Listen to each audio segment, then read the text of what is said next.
Hello and welcome to Sports Room. I'm Anirudh Madhavan and with me is veteran journalist Ayaz Memon. On today's episode, we'll talk about India's dominant performance in the third test against England at Rajkot, which now means that India are 2-1 up in the series. So Ayaz, has just start off with the match. At one point, it looked like England were way ahead in the game with Bazball in full flow and Duckett with that wonderful century. But India, as they're known to do at home, they clawed their way back and ended up with their biggest ever win in Test cricket history with 434 runs. So, what did you make of that performance? Well, I think it was a tremendous performance. You mentioned about Bazball in full flow. They were 224 for two, and while India had made 450 plus, it's 445. It looked like England might get the upper hand if they continued in the same vein. But India fought back, I thought, superbly. Look, on the first morning, having won the toss, important toss to win, they were 33 for three. To rise from there and make 445 was a fantastic achievement. And then to come back and take those wickets, especially in the next session after Joe Root's dismissal, and then to polish off England for just from 224, they didn't make too many more, not even 100 runs more. Was, I thought, a very good effort on that pitch, and with R. Ashwin then not there. So India without Virat Kohli, without Mohammad Shami, without R. Ashwin there for half the match, with a clutch of youngsters, Jaiswal, Sarfaraz Khan, Dhruv Jurel, I thought this was an outstanding achievement, and it reflected the new mettle and the character in Indian cricket. These are, a lot of these youngsters, Rohit Sharma coming back into form was obviously very influential in how the match panned out, because he really led India's charge in the first innings with his uh, uh, quite a superb 100. But it was Sarfaraz Khan, it was Yashasvi Jaiswal, it was Dhruv Jurel in the match, during the match, of course, and then the sublime all-round performance by Ravindra Jadeja on his home turf. Mohammad Siraj picking up 4 wickets in the first innings, when at one stage, even with Stokes and folks batting so well, it looked like England might just about may not make the same runs as India did, but might come close. It didn't happen. So overall, what I'm saying is that Yeah. India, whenever under duress, they found the players, they found the wherewithal, they found the will to emerge from a crisis. England, on the other hand, just seemed to be too profligate. I mean, I think baseball is great. We all know how wonderful it can be. But in these two matches which England have lost and India have won, I think it's lost a lot of its ballast. It's looking to me increasingly one-dimensional. When you can't play Test cricket one-dimensionally. Yeah, and talking about the performances, let's talk about the man of the moment, not the man of the match. We'll get to him later. The man of the moment is, of course, Yashasvi Jaiswal, who brings up his second double hundred in Test cricket in only 7 matches, and this time he's whacking around Jimmy Anderson for 3 consecutive sixes, making sure that the veteran doesn't feel the absence of Rishabh Pant. Am I right?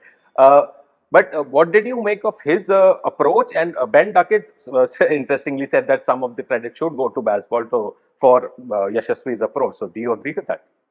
I mean, look, you can take some credit for baseball because it has been an influence, but this was not just restricted to baseball. When a guy makes 200 and second double hundred in the series, it's not just about baseball. Of course, he's scoring at at a very fast and rapid clip.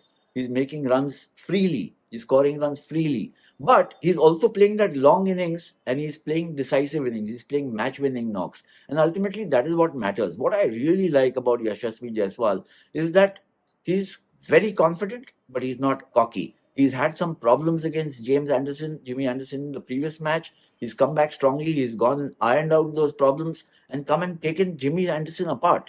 So I thought this is a powerful performance. He's emerging as a phenomenon, Anirudh. He's got some 540 runs already in this series, which is humongous. He's reminding me of the consistency. He's reminding me of Sunil Gavaskar in his first series, 774 runs against the West Indies in 1971. So if that's the kind of impact he's making, you can't compare young players so easily or so readily with Gavaskar. But hey, you're forced into that comparison. And we should also talk about the other newcomers into the team, which are Sarfaraz Khan made 250s. Dhruv Jurel looked brilliant behind the stumps with that, especially with that one running run out. So we were fretting over the absence of the veterans in the team. So, but the future looks good right now.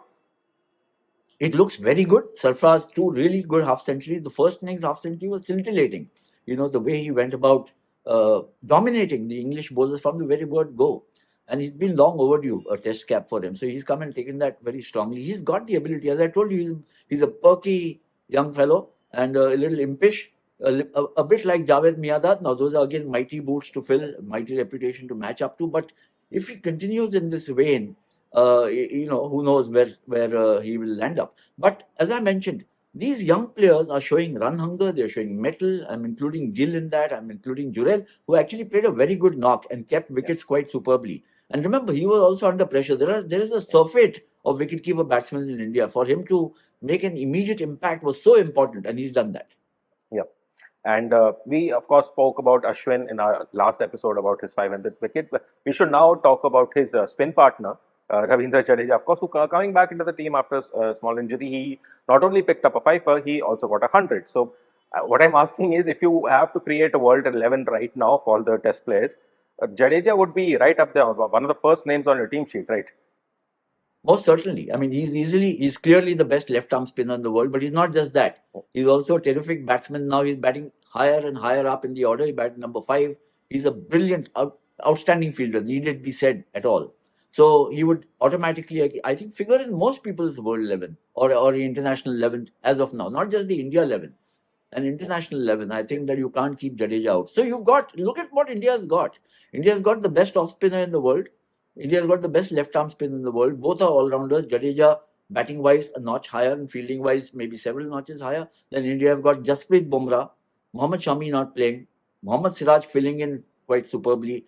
You've got Virat Kohli, you've got Rohit Sharma. I mean, this is a really powerful Indian batting lineup, an Indian team, batting and bowling. And not just that, I think they're looking very, committed and determined to win. I think that's, to me, has come out very strongly. After being 1-0 down, to come and win 2 matches so emphatically tells you that this team is determined.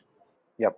And as you spoke about in the first question, we talked about England. So where do England head from here? Because we saw Ben Stokes after the match saying that they still have a chance of winning 3-2. But at some point of time, it just feels like bravado, does it? Or do they actually stand a chance? I mean, look, I would write off England.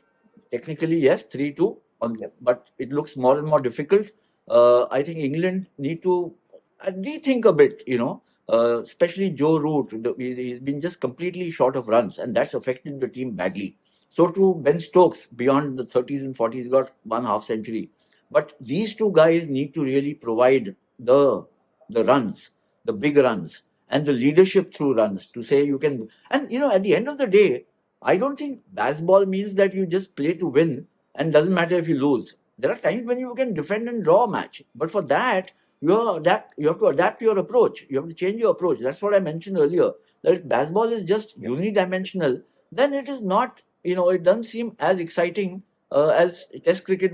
As the demands of Test cricket are. I mean, I'm not taking credit away from Bazball.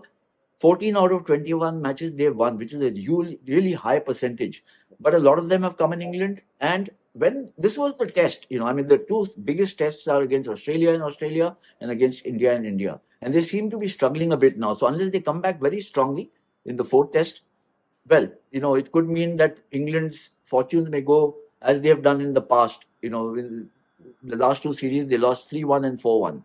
So if they have to prevent that, I think they really need to galvanize very quickly.